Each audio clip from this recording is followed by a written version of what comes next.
Hello, welcome to this week's Economy with Dr. Vance Ginn. I'm your host, Dr. Vance Ginn. Thank you for joining me again today. We've got a lot to discuss. There's a lot of stuff going on, and so I want to make sure that I'm cognizant of your time, which is valuable, right? Time is money. So let's make sure that we just get straight to it as we see what's going on in this week's economy. The first thing I'd like to talk about is ALEC, the American Legislative Exchange Council. They recently released their 16th edition of Rich States, Poor States, which basically goes through each one of the 50 states, looks at a number of indicators like the top marginal personal income tax rate, the top marginal corporate income tax rate, personal income tax progressivity, property tax burden, sales tax burden, remaining tax burden, average workers' compensation cost, state minimum wage, right to work state, tax and expenditure limit. So basically looks at it from a tax, spending, and regulatory burden sort of calculus there and says, okay, how does each state rank? And then once they look at each one of those rankings, they then compile those into a performance outlook ranking along with a economic performance ranking over the last decade. So it's a great report, something I'll make sure to put in the show notes page, but you can find it at richstatespoorstates.org.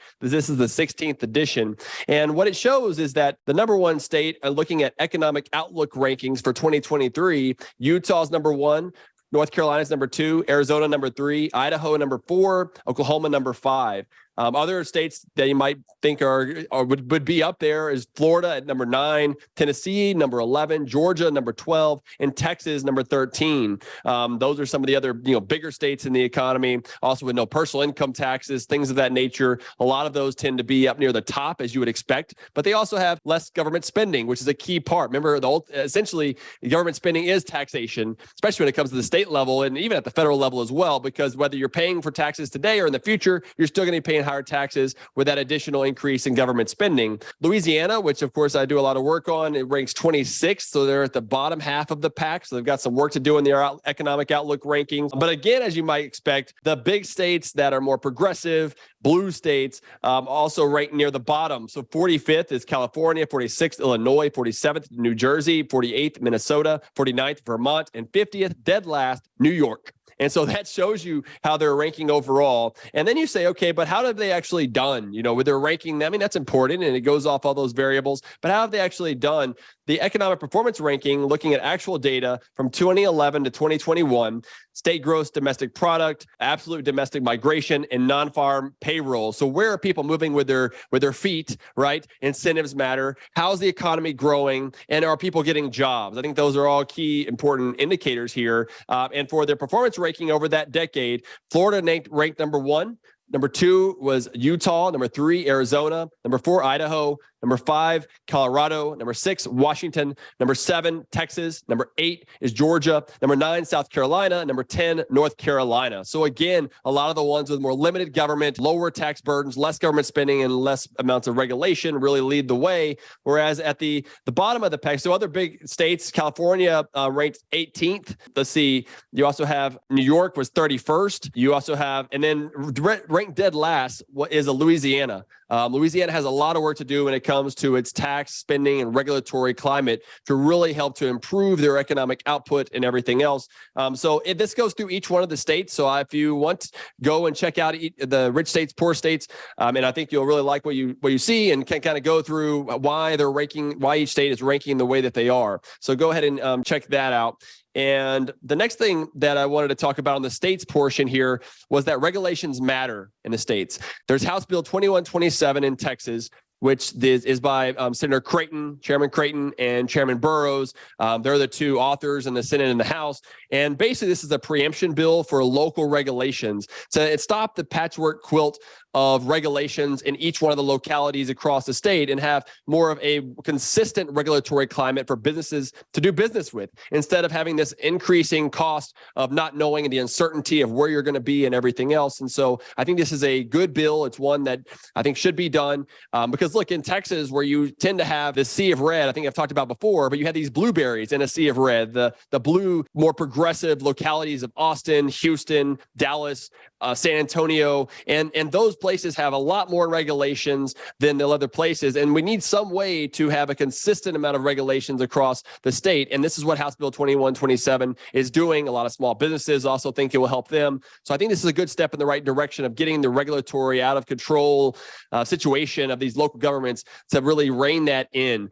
We also need local government spending limits, like the state of Texas has a statewide spending limit, like many states do. We also need local spending limits. I mean, that's where a lot of this excess spending is coming from, especially in places like Texas, which is what's growing property taxes in the process. And so we've got to get a hold of that. On the federal side, there's a lot going on with the debt ceiling. So yesterday, I'm recording this on April 20th, 2023. So yesterday, they came out with their debt ceiling bill. The Speaker, Kevin McCarthy, and others, they're calling it the Limit, Save, Grow Act, which would set discretionary spending levels for the coming year at fiscal 22 levels, which is probably still too high, but at least it's better than where it was this year, I guess, and limit spending growth to no more than 1% a year. So I think that's a good, important part there is no more than 1% per year. It's kind of a fiscal rule that I've been advocating for a long time, something like population growth and inflation. That's along those lines. It would also claw back unspent COVID-19 relief money, impose new work requirements for government benefits. I think that's another key part of this where, we've had these work requirements that have been suspended for a while now because of the COVID pandemic and everything else. We really need to get that back in there. That's how you get a job. You get the dignity and respect, but you also could build a career so that way you won't get back on these safety net programs. So that'll be important to stop the administration's plan to forgive some student loans, as that there's no free lunch, right? Nothing is free. There's all going to be a cost. And so we've got to stop this as well. End clean energy subsidies included in last year's Inflation Reduction Act and cut funding for more than 80,000 new Internal Revenue Service employees. The plan would raise the debt ceiling by $1.5 trillion or until March 31st, 2024, whichever comes first. So I think there's some good parts to this. It's really a focus on spending less, and hopefully that will be the key. Because look, in 2011, when they had the Budget Control Act under Republican Congress, Democrat president with Obama, they were able to restrain government spending. We've got to have that again, because right now we're expected to run $2 trillion per year on average deficits over the next decade. And net interest on the debt, just those payments alone are going to be $1 trillion. This is a massive problem, and it's really a fiscal crisis that's going on. So I'm glad to see that they're doing this. I hope that something like this will pass. It's an uphill battle when you think about the Senate, though, because if Democrats run the Senate, and whether or not Biden will even agree to all this. But I'm glad to see that the Republicans are actually putting something forward that could help with our dire fiscal situation that's going to continue to create more, less opportunity for growth, create more inflationary pressures in the process. And so this is something that I think should be done. And I do think those work requirements are really important. I know, like Larry Kudlow talks about workfare, where you really, if you're going to get any sort of safety net programs, it should be attached to work, because that's how you're going to build a career and that sort of thing to get off of these welfare payments over time. And if by doing so, you're going to be better off in the process, less tax spending that we're going to have, more growth, things of that nature. That's also why I think if we're going to do dynamic scoring, we should not only look at the effects of like tax cuts, but also how that can reduce the amount of spending on safety net programs as well. So there's a lot of good things to think about there. I'm hopeful that something can get done, because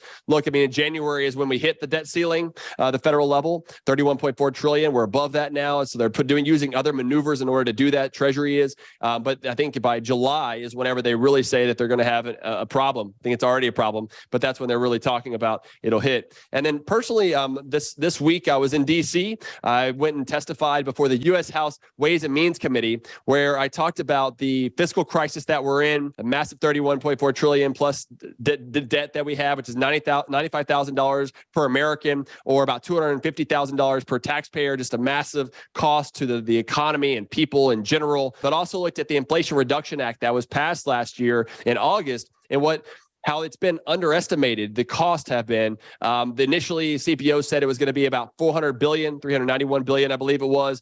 Now estimates are showing by like Goldman Sachs and others that it's going to be closer to $1.2 trillion. So about 3 times what it was initially estimated and sold to the American public. They really need to get control and get a hold of how much these actual costs are going to be as more data has come in. One of the big cost drivers of this has been the tax credits for electric vehicle batteries, EV batteries, where initially the CPO estimated to be about $30 billion. My testimony, based on some other work by Christina McDaniel at Mercatus Center and also some from Goldman Sachs, those estimates, they're showing instead of the $30 billion, it's going to be closer to $200 billion, $196.5 billion. Could be even higher than that, because as we know, tax credits, spending money, and everything else, that changes the incentives in the marketplace. And so when you start handing out, quote unquote, free money that comes from the taxpayer, businesses start to ramp up on the production, whether demand is going to be there or not. And then you get new rules and regulations that come out after these bills are passed by Treasury. And then that's given them even more room to fund electric vehicle batteries and electric vehicles, not only here in the United States, but it's coming from other countries as well, even places like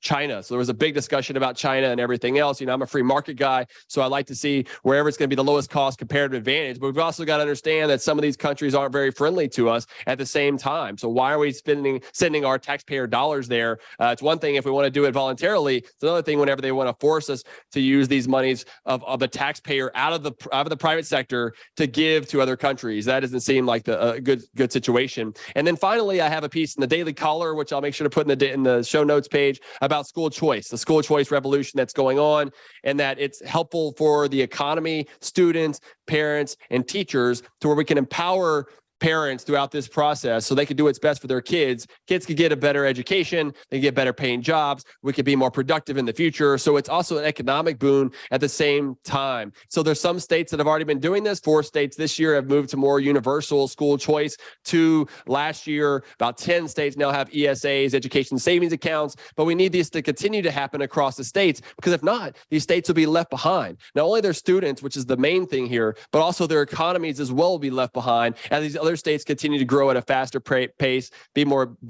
a better, well-rounded individuals and educated and things of that nature.